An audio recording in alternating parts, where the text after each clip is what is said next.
TV Patrol. One TV Patrol. One TV Patrol. One TV Patrol. Usamis PNP nakigdugtong sa Sangguniang Kabataan Federation.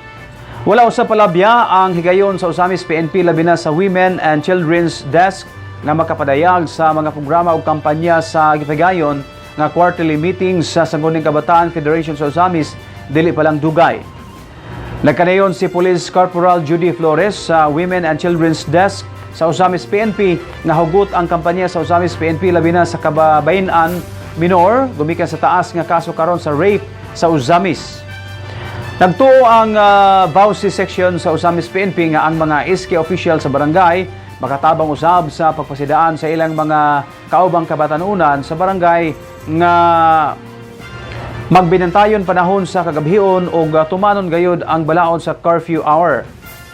Gikasubo sa kapulisan ang mga insidente sa lugos o sexual abuse nga gikalambigitan mismo sa mga miyembro sa pamilya o dili galayon ma-report sa barangay o sa kapulisan. Nagpasidaan usab si Police Corporal Judy Flores nga likayan sa mga batan-ong babae nga musandurot o inom sa mga higalang lalaki gumikan kay sa inom adunay kahigayonan nga mausab ang galamhan gikan sa usa ka konserbatibong pagkababay. Manghangyo lang mi kay kamo mangyod ang representative sa youth sa inyong barangay. Mangayo lang pud mi og tabang ninyo nga mapaabot or inyong makandakan og symposium or kani ang lecture ang inyo ang mga kabatanunan kay kasagara sa mga na-involve ani or victims nato sa rape cases is mga kani ang minors or mga kani ang parihan ninyo nga mga batanon. No, kasagara manggod ang na-involve ani minor nga ang mga perpetrator isulod lang sa panimalay. So wala tay kuan ana nga kani ang usaw nato pag dakop kay dili man dayon nato ma-determine nga kana siya nga kani ang minor is kani ang abuse na siya kay kasagara sa atong mga perpetrator is naa sa sulod sa panimalay panang papa, stepfather, igsuon, igagaw ana so dili gid na sila daritso makasumbong.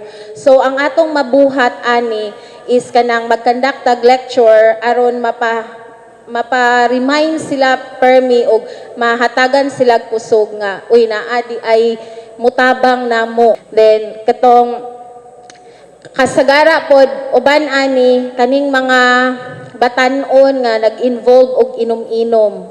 So daghan ba na sa inyong barangay?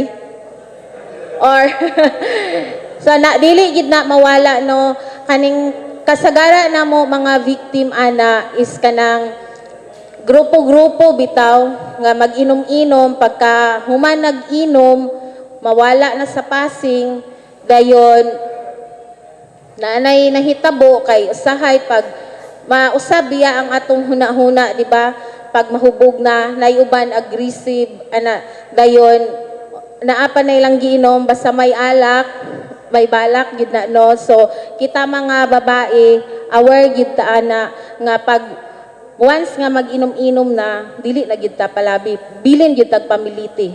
One TV Patrol.